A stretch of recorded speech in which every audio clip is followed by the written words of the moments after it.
ಮೊದಲನೇದಾಗಿ ಮೇಷರಾಶಿಯವರಿಗೆ ಈ ವಾರ ಏನಿರ್ಬೋದು? ಉದಾಹರಣೆಗೆ ಈಗ ಚಳಿಗಾಲ, ನಿಜ ಎಲ್ರಿಗೂ ಗೊತ್ತು. ಕರವಸ್ತ್ರ ಯಾಕೆ ಇಟ್ಕೊಂಡಿರ್ತೀವಿ ಅಂತಂದರೆ ಶೀತ ಸ್ವಭಾವ, ಜೊತೆಗೆ ನೆಗಡಿ ಆಗುವಂಥದ್ದು ಸಹಜ ಸ್ವಭಾವ. ಪ್ರಕೃತಿಗೆ ಅನುಗುಣವಾಗಿ ನಾವು ಜೀವನದಲ್ಲಿ ಬದುಕಬೇಕು, ನಿಜ. ಆದರೆ ಎಲ್ಲದಕ್ಕೂ ಔಷಧಿ ತೊಗೋಬೇಕಾ? Choice. Life is a choice, success is a choice and health is a choice. ಕೆಲವು ಪ್ರಾರಬ್ಧ ಕರ್ಮ ಅನುಭವಿಸಲೇಬೇಕು. ನಾವಾದರೂ ಅಷ್ಟೇ, ನೀವಾದರೂ ಅಷ್ಟೇ. ವೈದ್ಯರ ಹತ್ರ ಹೋಗಬೇಕಾ ಬೇಡವಾ ಅನ್ನೋದು ಕ್ಲಿಯರಾಗಿ ಡಿಸಿಷನ್ ಆಗಬೇಕು. ಅದೇ ರೀತಿ ಅಸ್ಟ್ರಾಲಜರ್ನ ಕನ್ಸಲ್ಟ್ ಮಾಡಬೇಕಾ ಬೇಡವಾ?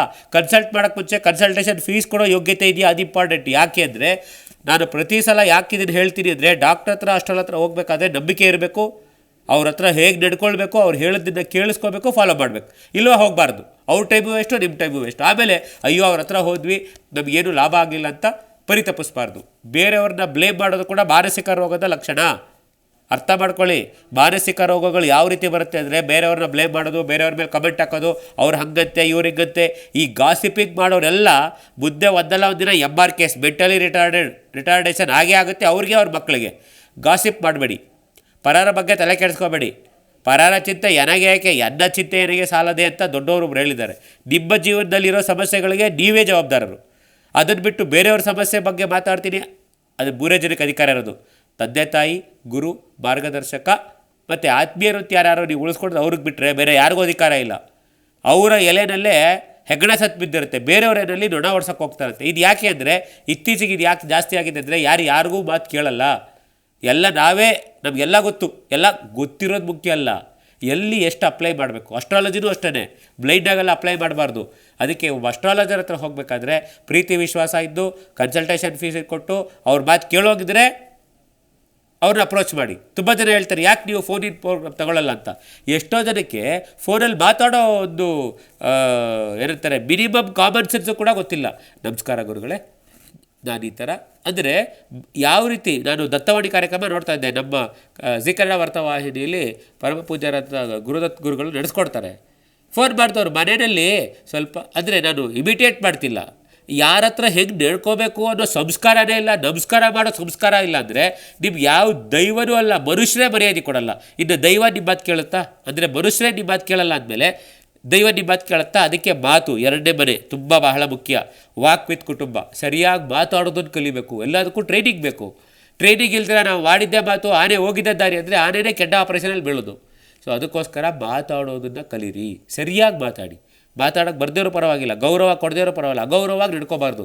ಯಾರ್ಯಾರು ಮೇಷ್ಟ್ರುಗಳಿಗೆ, ಅಸ್ಟ್ರಾಲಜರ್ಗೆ, ಮಾರ್ಗದರ್ಶಕರಿಗೆ, ಗುರುಗಳಿಗೆ ಅಗೌರವವಾಗಿ ನಡ್ಕೊಳ್ತಾರೋ ನಿಮ್ಗೆ ಯಾವ ಗ್ರಹಗತಿಗಳು ಸಹಾಯ ಮಾಡೋದಿಲ್ಲ. ನೀವು ಮಾಡೋ ಯಾವ ಶಾಂತಿ ಕಾರ್ಯಗಳು ನೆರವೇರೋದಿಲ್ಲ, ನಿಮಗೆ ಫಲಾನು ಸಿಗೋದಿಲ್ಲ. ಬೇಕಾದ್ರೆ ಬರೆದಿಟ್ಕೊಳ್ಬೋದು, ಕ್ವಶನ್ ಚೆಕ್ ಮಾಡ್ಬೋದು. ಎಲ್ಲಿ ಗೌರವ, ಭಕ್ತಿ, ಶ್ರದ್ಧೆ ಇರುತ್ತೋ ಅಲ್ಲಿ ಮಾತ್ರ ದೈವ ಸಾನ್ನಿಧ್ಯತೆ ಇರುತ್ತೆ. ಇರಲಿ. ಈಗ ಮೊದಲನೇದಾಗಿ ಮೇಷರಾಶಿ ನೋಡೋಣ. ಯಾಕೆ ಅಂದರೆ ಮಾರ್ಗದರ್ಶಕನಾಗಿ ತುಂಬ ಜನ ಹೇಳ್ತಾರೆ, ನಾವು ನೀವು ಹೇಳಿದ್ರೆ ಫಾಲೋ ಮಾಡ್ತೀವಿ, ರಿಸಲ್ಟ್ ಬರ್ತಾ ಇಲ್ಲ ಅಂತ. ಎಕ್ಸಾಮಲ್ಲಿ ಏನೇನೋ ಬರೆದ್ರೆ ರಿಸಲ್ಟ್ ಬರೋಲ್ಲ. ಎಕ್ಸಾಮಿನರ್ಗೆ ಏನು ಬೇಕೋ ಅದನ್ನು ಬರಿಬೇಕು. ನೀವು ಅಡಿಷ್ನಲ್ ಶೀಟ್ ಫ್ರೀಯಾಗಿ ಸಿಗುತ್ತೆ. ಯಾಕಂದರೆ ಕೆಲವೆಲ್ಲ ಫ್ರೀಯಾಗಿ ಕೊಟ್ಟು ಅಭ್ಯಾಸ ಮಾಡಿಸ್ಬಿಡ್ತಾರೆ. ಫ್ರೀಯಾಗಿ ಅಡಿಷ್ನಲ್ ಶೀಟ್ ಕೊಡ್ತಾರೆ, ಯಾರ್ದೋ ಪೆನ್ನು ಎಲ್ಲಮ್ಮ ಜಾತ್ರೆ ಅಂತ ಬರೆದಿದ್ದು ನಿಮಗೆ ಬೇಕಾದೆಲ್ಲ ಬರೆದ್ರೆ ಎಕ್ಸಾಮಲ್ಲಿ ಮಾರ್ಕ್ಸ್ ಬರೋಲ್ಲ. ನಿಮಗೆ ಬೇಕಾದ್ದೆಲ್ಲ ಮಾಡಿದ್ರೆ ಕರ್ಮ ಫಲ ಸಿಗೋದಿಲ್ಲ. ಅದು ಬೇರೆ ಥರನೇ ಆಗುತ್ತೆ, ನೆಗೆಟಿವ್. ತುಂಬ ಜನ ದೇವಸ್ಥಾನ ಸುತ್ತಾನೇ ಇರ್ತಾರೆ. ದೇವಸ್ಥಾನಕ್ಕೆ ಹತ್ರ ಇದ್ದರೆ ಸಾಲದು, ದೇವ್ರಿಗೂ ಹತ್ರ ಇರಬೇಕು. ಇದು ಪ್ರಕೃತಿಯ ನಿಯಮ. ನಿಮ್ಮ ಕರ್ಮಗಳೇ ನಿಮ್ಮ ಜೀವನವನ್ನು ನಿರ್ಧರಿಸುತ್ತೆ. ಬದಲಾಗಬೇಕು. ಇಲ್ಲ ಶನಿ ಹೇಳ್ತಾರಲ್ಲ, ಬದಲಾಗು, ಇಲ್ಲಾಂದರೆ ಬದಲಾವಣೆ ಮಾಡಬೇಕಾಗತ್ತೆ ಅಂತ. ಸೊ ಆ ಬದಲಾವಣೆಯನ್ನು ಮಾಡಿಸೋರು ಶನಿ ಮತ್ತು ಗುರು. ಈಗ ಗುರು ಮೇಷರಾಶಿಯಲ್ಲಿರೋದ್ರಿಂದ ಮೇಷರಾಶಿಯವ್ರಿಗೆ ಸ್ವಲ್ಪ ಆರೋಗ್ಯದ ಸಮಸ್ಯೆ. ಯಾಕೆ ಆರೋಗ್ಯದ ಸಮಸ್ಯೆ ಅಂತಂದರೆ, ಗುರು ಇದ್ದಾರೆ, ಗುರು ಕಾಪಾಡಲ್ವಾ. ಗುರು ನಿಮಗೆ ದ್ವಾದಶಾಧಿಪತಿ ಆಗಿರೋದ್ರಿಂದ, ಜೊತೆಗೆ ಧರ್ಮಕರ್ಮಾಧಿಪತಿ, ಧರ್ಮ ಅಂದರೆ 9ನೇ ಮನೆ ಧರ್ಮವನ್ನಂತ ತೋರಿಸುತ್ತೆ. ಸೊ ಧರ್ಮಕ್ಕೆ ಶ್ರದ್ಧೆಯಿಂದ ನಡಿಬೇಕು.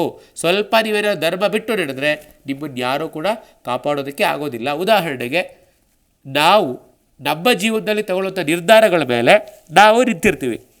ನೆಗಡಿ ಇದೆ, ಕರವಸ್ತ್ರ ಇಟ್ಕೋಬೇಕು. ಇಲ್ಲ ಅಂತಂದರೆ ಔಷಧಿ ತೊಗೋಬೇಕು, ಆದರೆ ಸೈಡ್ ಎಫೆಕ್ಟ್ ಇಲ್ಲದೇ ಇರೋಂಥ ಔಷಧಿ ತೊಗೋಬೇಕು. ನಿಜ, ನೆಗಡಿ ಆಗುತ್ತೆ, ಮೂಗು ಹೋದ್ಮೇಲೆ ನೆಗಡಿ ಆಗುತ್ತೆ, ಆದರೆ ಮೂಗನ್ನೇ ಕಟ್ ಮಾಡ್ಕೊಳಕ್ಕಾಗಲ್ಲ. ಅಥವಾ ಸರ್ಜರಿ ಮಾಡಿಕೊಂಡು ಪ್ರಾಬ್ಲಮ್ ಸಾಲ್ವ್ ಮಾಡ್ಕೊಳ್ಳಲ್ಲ. ಅದು ಅವ್ರವ್ರ ನಿರ್ಧಾರ. ಈಗ ಮೇಷರಾಶಿಯವ್ರಿಗೆ ಸಮಯ ಯಾವ ಥರ ಇದೆ ಅಂತಂದರೆ, ನೀವು ನಂಬಿ ಮೋಸ ಹೋಗುವಂಥ ಅವಕಾಶ ಇರುತ್ತೆ. ದುಡ್ಡಿನ ಹಣಕಾಸಿನ ಸಮಸ್ಯೆ ಇರುತ್ತೆ. ಪರಿಹಾರ ಏನು? ಮೊದಲನೇ ಪರಿಹಾರ, ಸರಿಯಾದ ಯೋಗ್ಯರಾದ ಜ್ಯೋತಿಷಿಗಳ ಹತ್ರ ಹೋಗಬೇಕು, ನಿಮ್ಮ ಜಾತಕವನ್ನು ಕೊಡಬೇಕು. ಸ್ವಾಮಿ ನಂದು ಮೇಷರಾಶಿ ಈ ಥರ ಇದೆ, ದಯಮಾಡಿ ನನಗೆ ಮಾರ್ಗದರ್ಶನ ಮಾಡಿ ಅಂತ ಅವ್ರ ಫೀಸ್ ಎಷ್ಟು ಅಂತ ಕೇಳಿ ಕೊಟ್ಟು ಅವ್ರ ಹತ್ರ ಮಾರ್ಗದರ್ಶನ ತೊಗೋಬೇಕು. ಯಾಕೆ ಅಂದರೆ ಜ್ಯೋತಿಷದಲ್ಲಿ ಇಂಡಿವಿಜುವಲ್ ನಿಮ್ಮ ಕರ್ಮ ಬೇರೆ ಬೇರೆ, ನಾವು ಎಲ್ಲರಿಗೂ ಜನರಲೈಸ್ ಆಗಿ ಹೇಳೋಕ್ಕಾಗಲ್ಲ. ಮೇಷರಾಶಿಯರಿಗೆ ಈ ಸಮಸ್ಯೆ ಬರ್ಬೋದು ಅಂತ ಹೇಳ್ಬೋದು, ಹಣಕಾಸಿನ ಸಮಸ್ಯೆ ಬರ್ಬೋದು, ನಂಬಿ ಮೋಸ ಹೋಗಬಹುದು, ಆರೋಗ್ಯದಲ್ಲಿ ಏರ್ಪೇರ್ ಆಗ್ಬೋದು, ನಿಮ್ಮ ಕುಟುಂಬದಲ್ಲಿ ಸ್ಪೆಷಲಿ ನಿಮ್ಮ ತಂದೆಯವರಿಗೆ, ಕೆಲವರಿಗೆ ತಂದೆಯನ್ನು ಕಳೆದುಕೊಳ್ಳುವ ಯೋಗ, ಅಂದರೆ ಯೋಗ ಮತ್ತು ಯೋಗ್ಯತೆ ಎರಡೂ ಇರುತ್ತೆ. ನಿಮ್ಮ ಯೋಗ್ಯತೆ ಚೆನ್ನಾಗಿದ್ದರೆ ಯೋಗವನ್ನು ಬದಲಾವಣೆ ಮಾಡ್ಕೋಬೋದು. ತಂದೆಗೆ ಅನಾರೋಗ್ಯ ಅಂತ ಹೇಳಿರ್ತೀವಿ, ಆದರೆ ತಂದೆಗೆ ಸಮಸ್ಯೆ ಬರಬೇಕು ಅಂತಿದೆ, ಆದರೆ ಅವ್ರು ಕಾಲವಾಗಬೇಕು ಅಂತಿಲ್ಲ.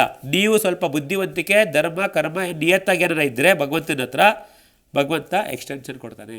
ಯಾಕೆಂದರೆ ಭಗವಂತನೇ ಡೈರೆಕ್ಟರ್, ಭಗವಂತನೇ ಸ್ಟೋರಿ ರೈಟರ್, ನಾವೆಲ್ಲ ಬೊಬ್ಬೆಗಳು, ಅವನು ಸೂತ್ರಧಾರಿ.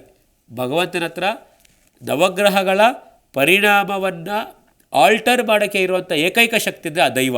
ಆ ದೈವ ಗುರು ಮೂಲಕ ಕೆಲಸ ಮಾಡುತ್ತೆ. ಯಾಕೆ? ಕಲಿಯುಗದಲ್ಲಿ ದೈವ ಮಾನುಷ ರೂಪೇಣ ಚಕ್ರ ಗದಾಧಾರಿಯಾಗಿ ಭಗವಂತ ಎಲ್ರಿಗೂ ಬಂದು ದರ್ಶನ ಕೊಡೋಕ್ಕಾಗ ಸಾಧ್ಯ ಇಲ್ಲ, ಎಲ್ರಿಗೂ ಸಾಧ್ಯ ಇಲ್ಲ. ಕೆಲವ್ರಿಗೆ ಇರ್ಬೋದು, ಮಹಾತ್ಮರಿಗೆ, ಅದೃಷ್ಟವಂತರಿಗೆ. ದೈವ ಯಾವುದೋ ಒಂದು ಮೂಲಕ ಸೂಚನೆ ಕೊಡುತ್ತೆ, ಗುರು ಮೂಲಕನೋ, ಮಾರ್ಗದರ್ಶಕನ ಮೂಲಕನೋ, ಇಲ್ಲ ಸ್ನೇಹಿತರ ಮೂಲಕನೋ ಕೇಳಬೇಕು. ಅದಕ್ಕೋಸ್ಕರ ಯಾರ್ಯಾರು ಮೇಷರಾಶಿಯಲ್ಲಿದ್ದೀರೋ ಈಗ ಸದ್ಯಕ್ಕೆ ನೀವು ಮಾಡಬೇಕಾಗಿರುವಂಥದ್ದು, ಅತಿಯಾಗಿ ಯಾವುದನ್ನು ಆಸೆ ಪಡಬೇಡಿ, ಲಿಮಿಟಲ್ಲಿರಿ, ನೋ ಲಾಸ್ ನೋ ಪ್ರಾಫಿಟಲ್ಲಿ ಜೀವನ ನಡೆಸ್ತಾ ಇರಿ. ಜಾಸ್ತಿ ನಿಮ್ಮ ಲಿಮಿಟ್ಸ್ ಮೀರಿ ಹೊರಗಡೆ ಯಾವುದೇ ರಿಸ್ಕ್ ತೊಗೋಬೇಡಿ.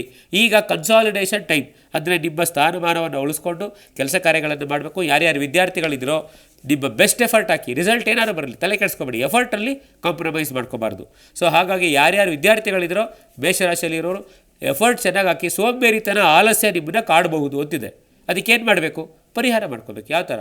ಬರೀ ನವಗ್ರಹ ಅಷ್ಟೇ ಅಲ್ಲ, ಒಬ್ಬ ಒಳ್ಳೆ ಗುರು ಇರಬೇಕು, ಮುಂದೆ ಗುರಿ ಇರಬೇಕು, ಹಿಂದೆ ಗುರು ಇರಬೇಕು, ಒಬ್ಬ ಒಳ್ಳೆ ಮಾರ್ಗದರ್ಶಕ, ಒಬ್ಬ ಒಳ್ಳೆ ಟ್ರೈನರ್ ನಿಮಗೆ ಅವಶ್ಯಕತೆ ಇದೆ. ಯಾವತ್ತಾದರೂ ನೀವು ಜೀವನದಲ್ಲಿ ಪುಣ್ಯ ಮಾಡಿದರೆ ಸರಸ್ವತಿ ಒಲಿತಾಳೆ. ಯಾಕೆಂದರೆ ಸರಸ್ವತಿ ಸಾಧಕರ ಸೊತ್ತು. ಸರಸ್ವತಿಯನ್ನು ಒಲಿಸ್ಕೋಬೇಕು ಅಂತಂದರೆ ಸಾಧನೆ ಮಾಡಿ ಗುರುಗಳ ಮಾರ್ಗದರ್ಶನದಿಂದ ಅದನ್ನು ಮೇಷ್ಟ್ರ ಮಾತು ಕೇಳಿದ್ರೆ ವಿದ್ಯೆ ಬುದ್ಧಿ ಬರುತ್ತೆ. ಇದು ಮೇಷರಾಶಿಯವರಿಗೆ ನಿಮಗೆ ಎಚ್ಚರಿಕೆ ಏನಪ್ಪ ಅಂತಂದರೆ, ಸ್ವಲ್ಪ ಕರೆಂಟ್ ವಿಚಾರದಲ್ಲಿ ಹುಷಾರಾಗಿರಿ. ಸಣ್ಣ ಪುಟ್ಟ ಆಕ್ಸಿಡೆಂಟ್ಗಳಾಗೋದು, ಅಥವಾ ಕರೆಂಟ್ ಶಾಕ್ ಹೊಡಿಬೋದು, ಅಥವಾ ಕೆಲಸ ಕಾರ್ಯಗಳಲ್ಲಿ ವಿಘ್ನಗಳು ಬರಬಹುದು. ಇನ್ನೇನು ಏನೋ ಕಾರ್ಯಕ್ರಮ ಮಾಡ್ತಾರೆ ತಕ್ಷಣ ಕರೆಂಟ್ ಹೋಗ್ಬಿಡುತ್ತೆ. ಸೊ ಇದ್ರ ಬಗ್ಗೆ ಹುಷಾರಾಗಿರಿ. ಸಾಧ್ಯವಾದರೆ ಕುಜದೋಷ ಅಂದರೆ ಹತ್ತಿರದಲ್ಲಿರೋ ನಾಗದೇವತೆ ಅಥವಾ ಹತ್ತಿರದಲ್ಲಿ ಸುಬ್ರಹ್ಮಣ್ಯ ದೇವಸ್ಥಾನಕ್ಕೆ ಹೋಗಿ ನಿಮ್ಮ ಕೈಲಾದ ಮಟ್ಟಿಗೆ ಸೇವೆ ಮಾಡಿಸಿ ಪ್ರಾರ್ಥನೆ ಮಾಡ್ಕೊಳ್ಳಿ. ಭಗವಂತ ಕಾಪಾಡಪ್ಪ, ಸಮಸ್ಯೆ ಇದೆ, ಅದರ ಒಂದು ತೀವ್ರತೆಯನ್ನು ಕಡಿಮೆ ಮಾಡೋದು ಕೇಳ್ಕೊಬೇಕೇ ಹೊರತು ಸಮಸ್ಯೆನೇ ಬೇಡ ಅಂತಂದರೆ ಅದು ಆಗಲ್ಲ. ಅದು ಪ್ರಕೃತಿ ನಿಯಮಕ್ಕೆ ವಿರುದ್ಧ. ನಿಮ್ಮ ಜಿ ಕನ್ನಡ ನ್ಯೂಸ್ ಚಾನೆಲ್ ಈಗ Sun Direct number 292, U digital number 162, city cable number 51, GTPL number 17, Abhishek cable number 821, rock line telecommunication number 51, Shri Basaveshwara cable number 60, Vinayaka digital number 53 ನೆಟ್ವರ್ಕ್ಗಳಲ್ಲಿ ಲಭ್ಯ.